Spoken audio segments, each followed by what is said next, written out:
All right, I'm starting this. How about that? Good morning, everybody. Thanks for coming on this Friday morning, the last day of the conference. I'm Christine Turner. I'm Bob Chucks. And I'm going to start us off.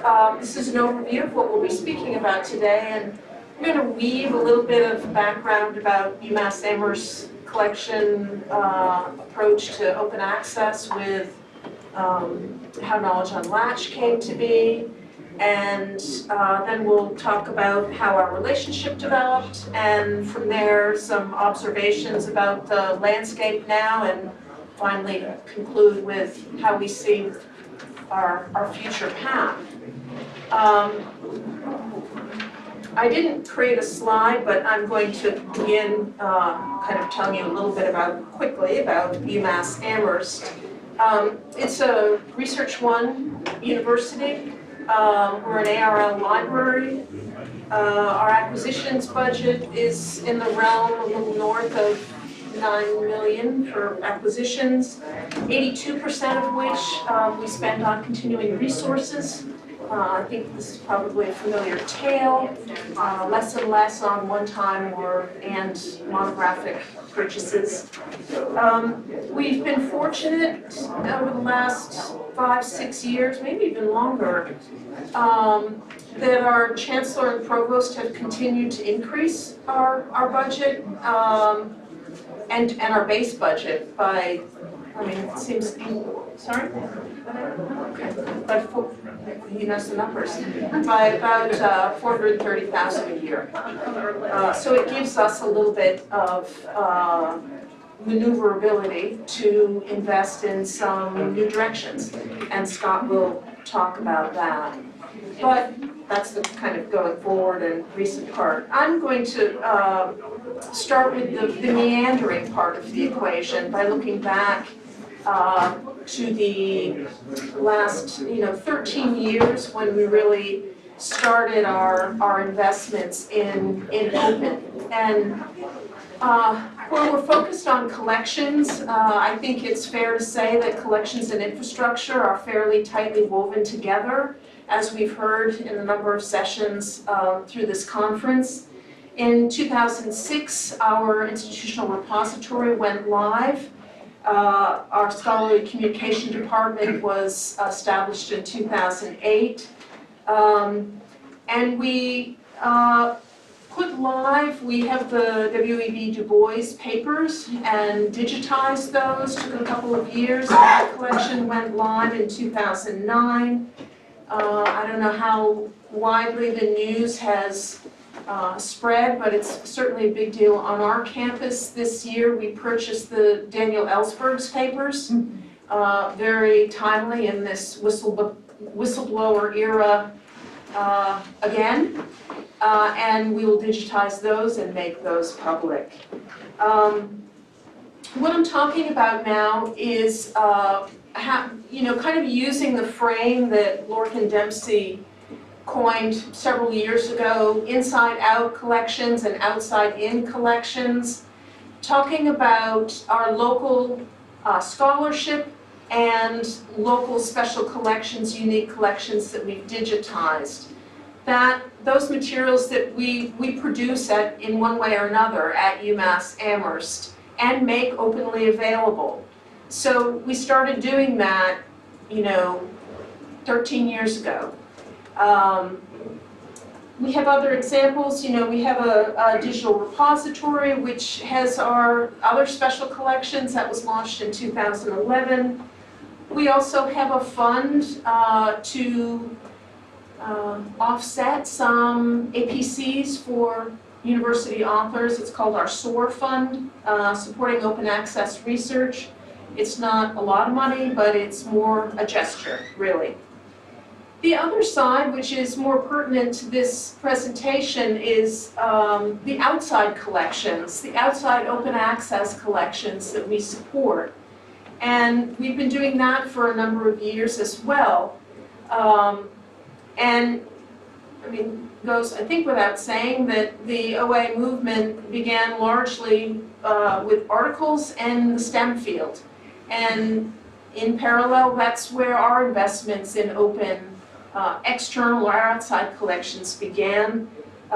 We started supporting Archive in 2011, Bio 1, and HoneyTrust, moving beyond STEM in 2014.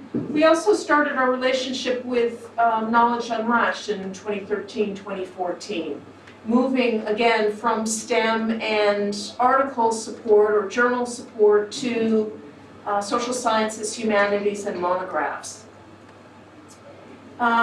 I guess another piece that I just want to speak about, you may be familiar with the Open Data Collection Tool Project, which David Lewis and Michael Roy released in 2017. We were one of 36 libraries to participate in that. And I mention it because it was a useful benchmark for us to look at the investments that we've made. And they also provided a framework of memberships, infrastructure, and collections, and ways to think about how we are supporting open access. We learned a lot by doing that. We learned that it's difficult. We pay for our OA and from many different pockets of money across the library's budget, and it's difficult to track.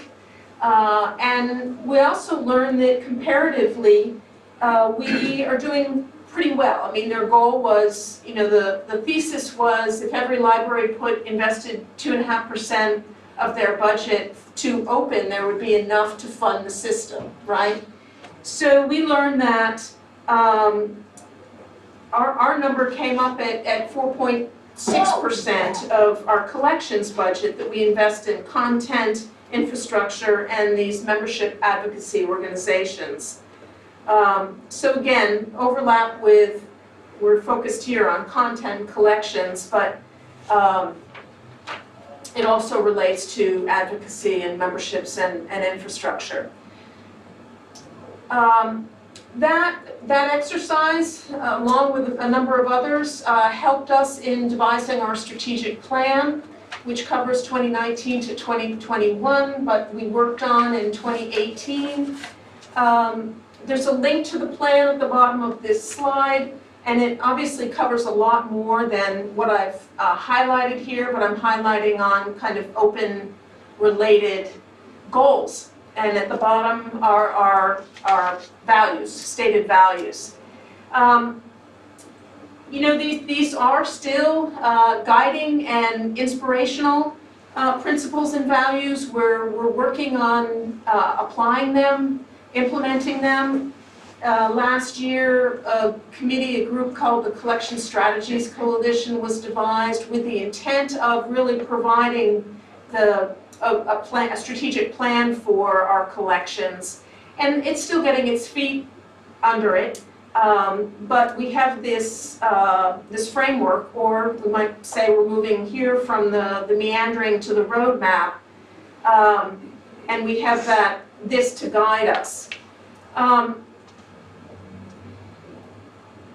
So I want to point out the first bullet. We shifted, we were kind of pivoting as reflected by changes in the landscape from open access to open scholarship, meaning that we're expanding beyond just content, beyond articles. We're looking at content and infrastructure. We're looking at the life cycle and the workflows, and we're looking at many scholarly outputs, expanding it. So we've widened our lens, and we're looking to, on campus and off, support new ways that scholarship is happening in academia in the United States and globally.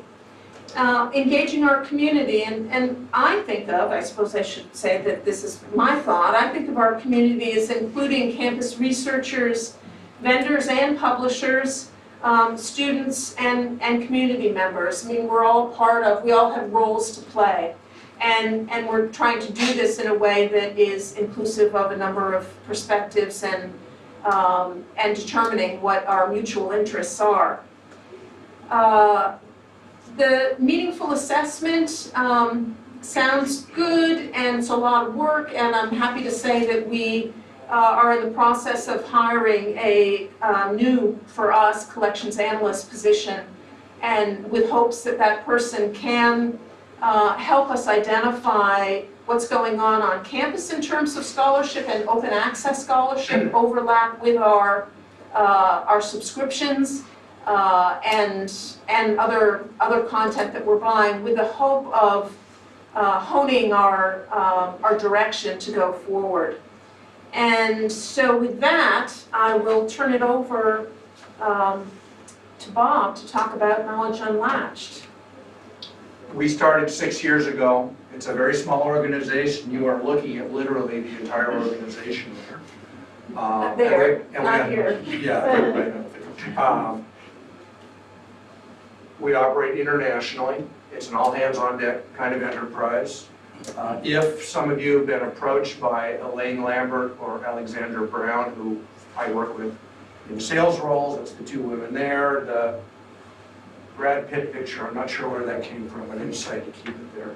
We use crowdfunding. We occupy the middle space between libraries and publishers. We use crowdfunding to raise funds to reimburse publishers for not selling their scholarly monographs in the normal mode, but actually making them open access. Or as I like to say, we bribe publishers to do the right thing, and we use library funds to bribe them with. The sum is greater than the parts. By pooling resources through us, libraries have an impact that individually we don't think that they would recognize. And while we are for-profit, our CEO has never taken any compensation for his work. It's essentially a non-profit without the overhead of having to do all the reporting to state, provincial, and federal governments and systems. That if you are a real nonprofit, but everything gets plowed back into the development of the organization. Half of the end of the day profits actually go to a open access institute that's operated in Australia by Cameron Nayland to do analysis and kind of development of new open access ideas. So last year we made a little over 2%, half of which went to Cameron for his efforts, and the rest went back into the organization to do development, to hire some new people. Next slide, please. So, 6 years ago, Francis Bender, who started Knowledge Unlatched, successfully made open access 28 books. It was a very humble beginning. We have, in fact, mainly in the last few years, opened up over 1,500 books.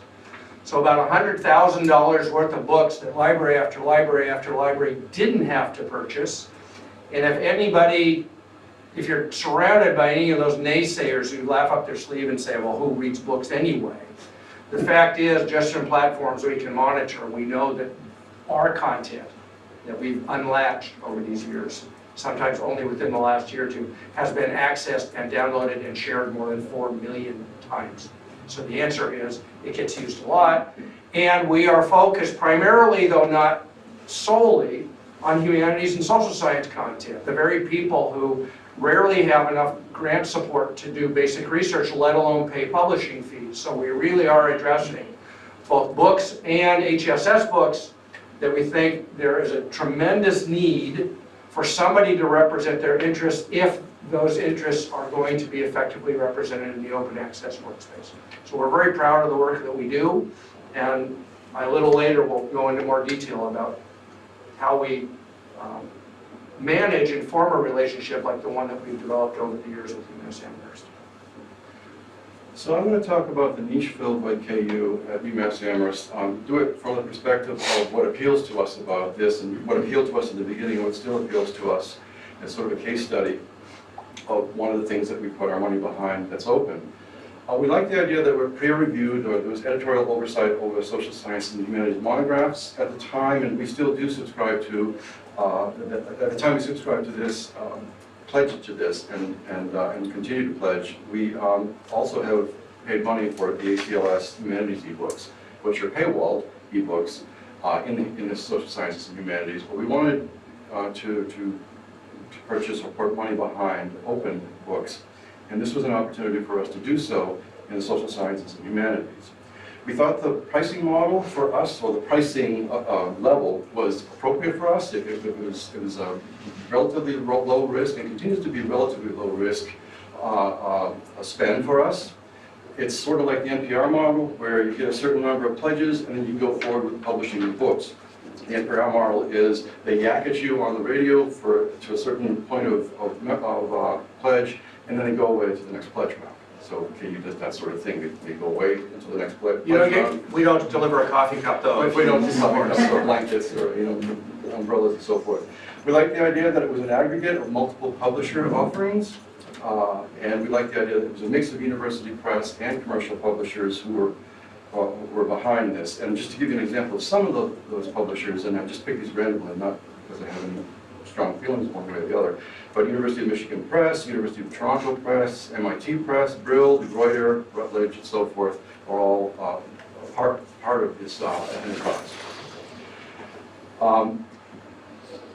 And the other thing we liked was the fact that you can access these books through multiple venues, multiple publisher-agnostic venues or platforms.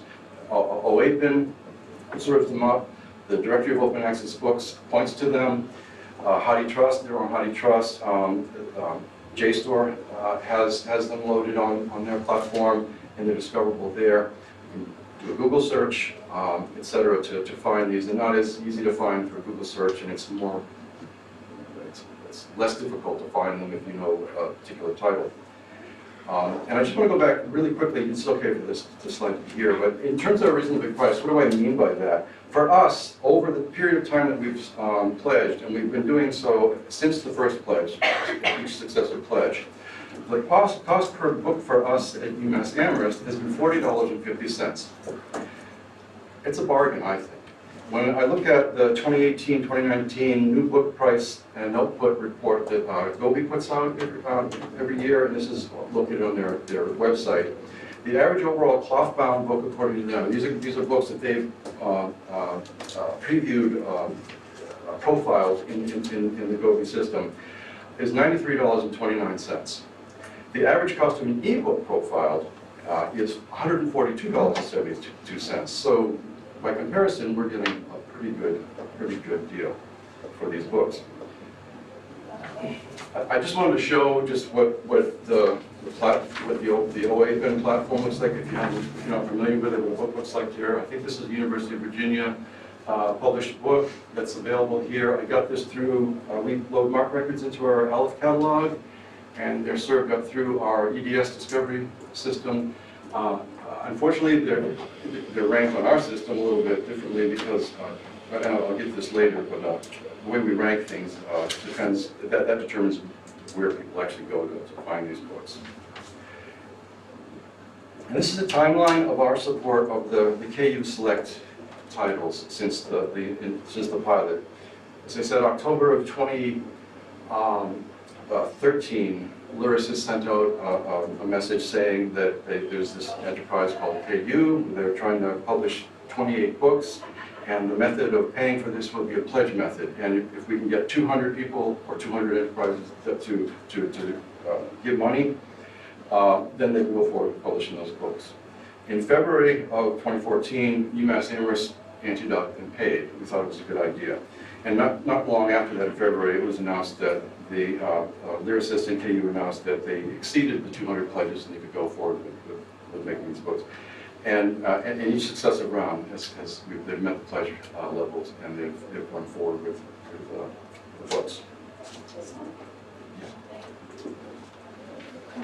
So, how do these kinds of relationships grow? That you form over time good solid partnerships. And in fact, if you go out and Google around and try to, there's a lot of lists out there to, that tell you stages of personal relationships and good marriages, and you get to business stuff and it gets a little fuzzier. So there's the kind of the process experts that will say, well, this goes into a good sale, you know, you identify the right person, you do your presentation, and do your follow-up, and there's these, the image experts say, here's what's ideal in terms of what the role that you want to play if you're partnering with another organization, but they don't really talk very well about how do you actually accomplish that? How do you go from being a preferred supplier to a strategic and trusted partner? So I came up with my own list. And so I've been involved, after library school, I stumbled into book selling to academic libraries, actually looking for leads on library jobs, and I've been serving libraries for 42 years, so this comes from my own experience. It's not necessarily UMass specific, but you know, as an organization and as somebody representing your organization, you want to be a good colleague, and that means that you try not to sit across the desk, but to conceptually come around to the same side of the desk as a librarian and just try to understand the world as they see it, so you then can determine, hopefully knowing what you're talking about in terms of what your company has to offer. And there are people out there, I'm sure you encounter, where halfway through the pitch, you're kind of saying to yourself, this guy really doesn't understand what his company's selling. That makes no sense. But then try to understand, is there really a fit?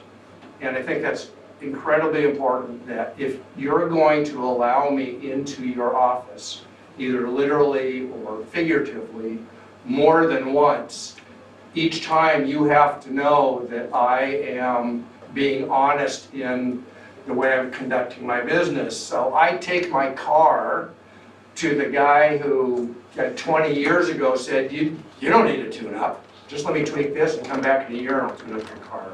And turned away my business that he could have well taken my $200, but I knew I could trust him. And so sometimes building successful relationships has as much to do about saying, you know, we're not the right solution right now. But later, when I say we are the right solution, I want you to listen to me, because I am trying to be credible here. So it's complicated though. Next slide, please. When we start operating as businesses, nonprofit or for-profit businesses in the OA landscape, there sometimes are some unexpected things that make it a little more complicated than other typical vendor-library relationships, starting with the fact that it's not that uncommon where I will want to try to reach out to the scholarly communication librarian or whoever is kind of centrally involved in open access and be told in sometimes some fairly sizable university libraries, we don't actually have somebody doing that. It's kind of a group of us, so maybe you need to talk to this person, maybe you need to talk to that person. And the scholarly communication person says, yeah, I champion OA causes, but I don't hold the purse strings, so you've got to go talk to the collection development person. The collection development person says, I'm no expert on open access. Are you selling me, you know, tell me again, you want me to pay money, but you're not actually delivering a book specifically to us, because that's the frame of reference that they have. So it can get kind of complicated. Sometimes, through best intent, you still aren't able to deliver exactly what you had hoped to, and that hurts the relationship going forward. We had a situation where a disgruntled past employee blogged about us in really inflammatory terms, and that kind of set things on its ear with us. That your reputation you have to protect, and sometimes unexpected things happen there. He happened not to mention that he was a disgruntled ex-employee, or that our CEO, in fact, isn't laughing all the way to the bank, but doesn't accept any compensation. Well, okay, so we clarified that, but you know, it hurts things. Sometimes in any acquisition vendor relationship, people leave the job and have to start the conversation all over again. Somebody at one level says, I really like this, and then they come back and say, well, I talked to my boss and they're not going to approve it. And again, you have to start the conversation all over again. We work in a competitive environment. And so the underlying point I want to make is that we hugely value the relationship that we've enjoyed with the UMass folks and other institutions, and don't take it for granted, because especially in the OA landscape, developing these trusting relationships, when so much about OA is just going through definition, it's kind of a work in progress all the time.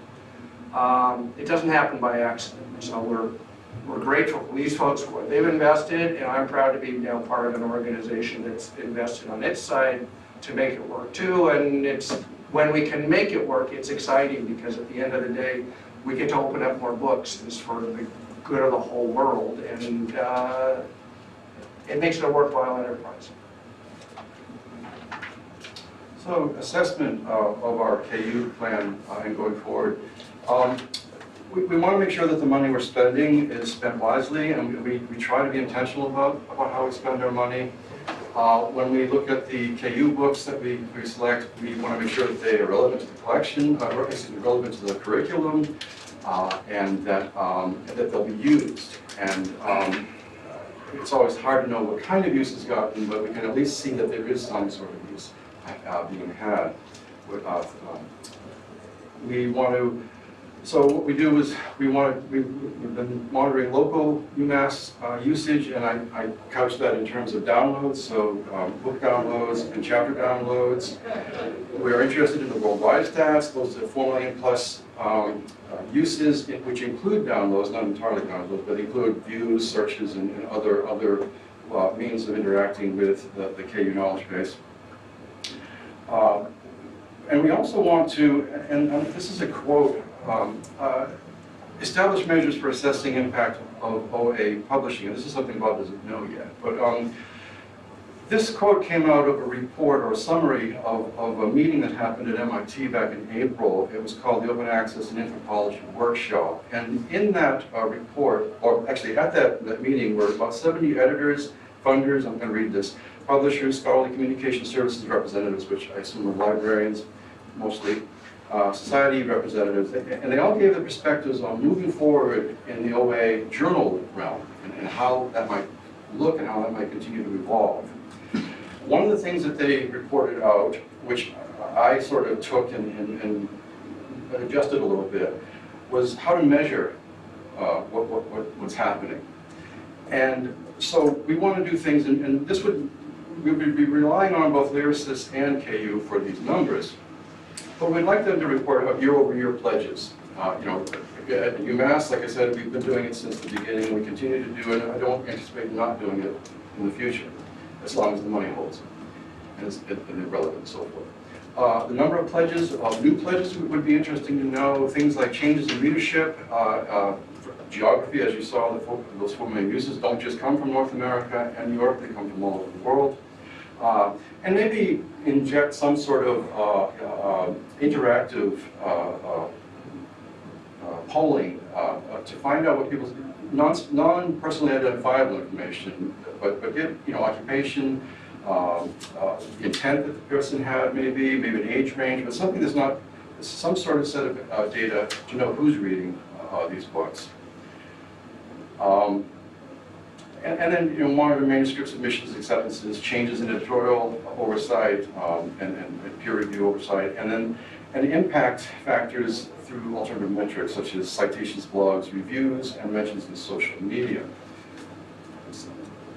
And this is just a very small snippet of the use on the UMass campus. This is use emanating from our IP range. So you can see almost 2 years worth of use. Book chapters downloaded, 344 from JSTOR, and 11 from the OAPN platform, full book downloads. And the reason why it's skewed that way is, as I said, in our EDS platform, we prioritize JSTOR and paid for content unfortunately, above open content. So most people don't scroll down to click the open stuff or even know that it's there. So they would go to the thing that's most familiar, JSTOR, and use the books there. That's just a very small number, and it is a relatively modest number of downloads, but that's just from our IP. Right, to note that Yeah. there may be UMass users who Elsewhere. aren't on campus who Yeah, aren't within our IP range who are yeah, using these. yeah. But we don't support this just for UMass, we support this open for the world. And that's part of our thinking. So future directions, we anticipate continued support of of KU collections, and we've also branched out for other things that the KU offers through Lyrasis, but we're talking here about books. We want to continue to support open publishing efforts at the publisher level. So for example, we were considering possibly a membership support of the University of California Luminous OA program, and that's a method of getting money to add to the money that they already have to continue their efforts in publishing OA in the California system.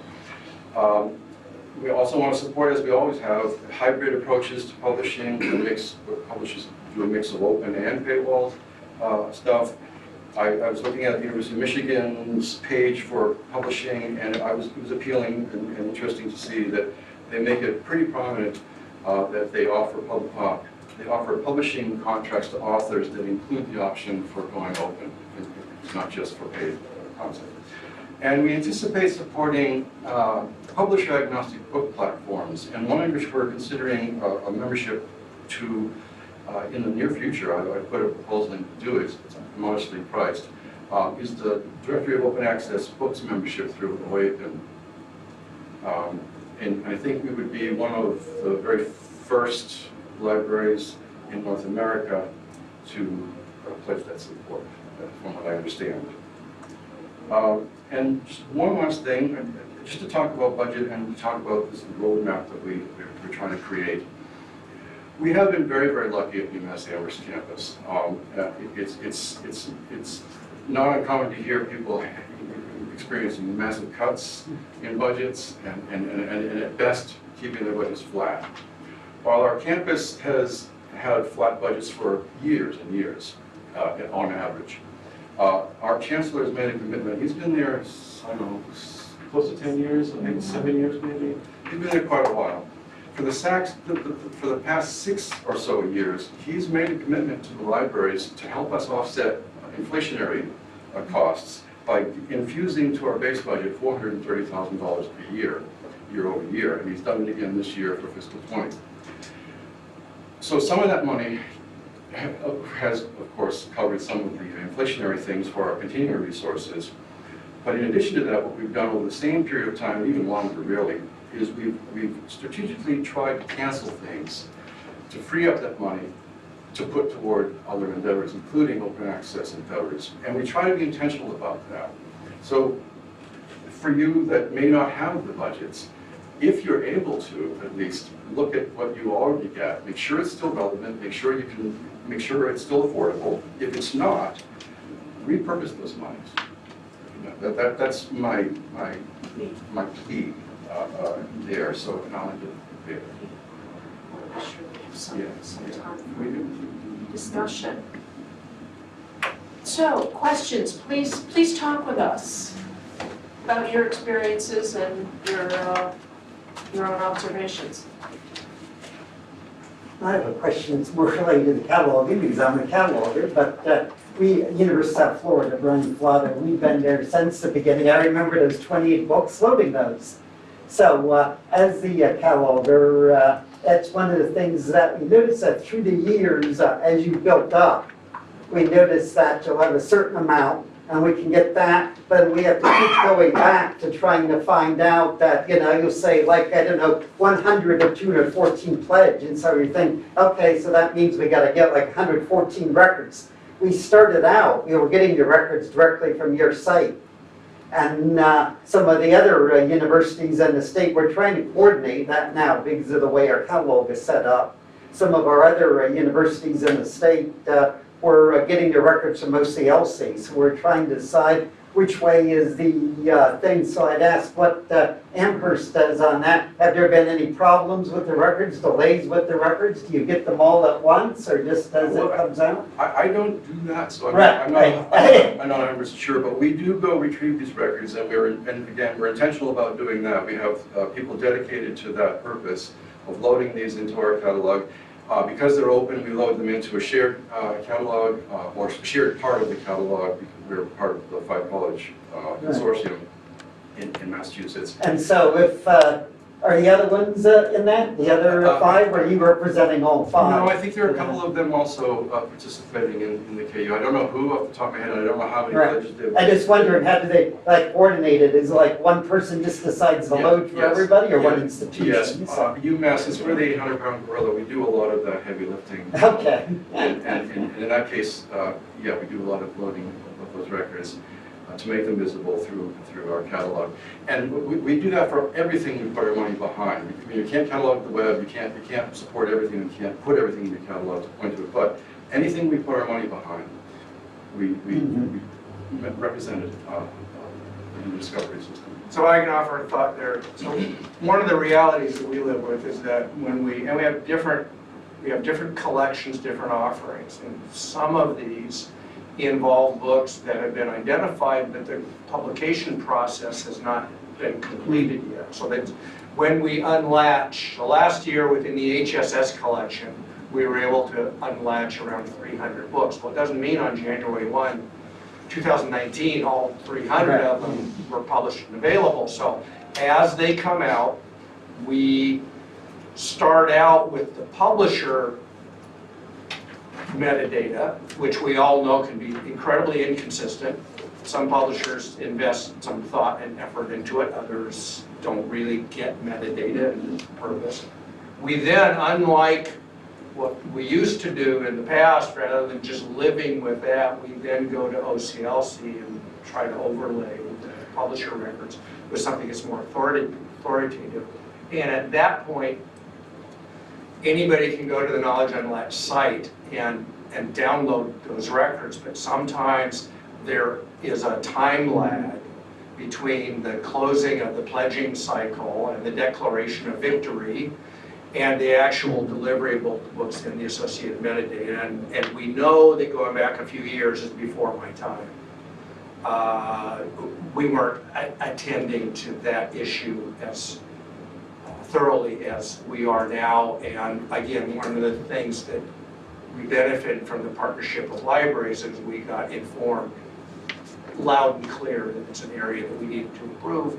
And so we invested some resources to do that.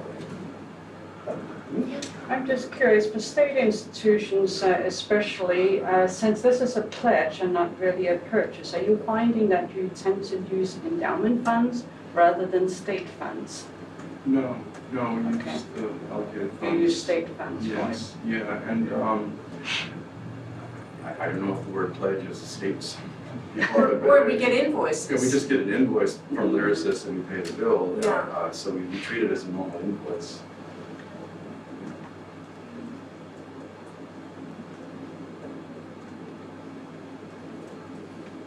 Other thoughts or questions?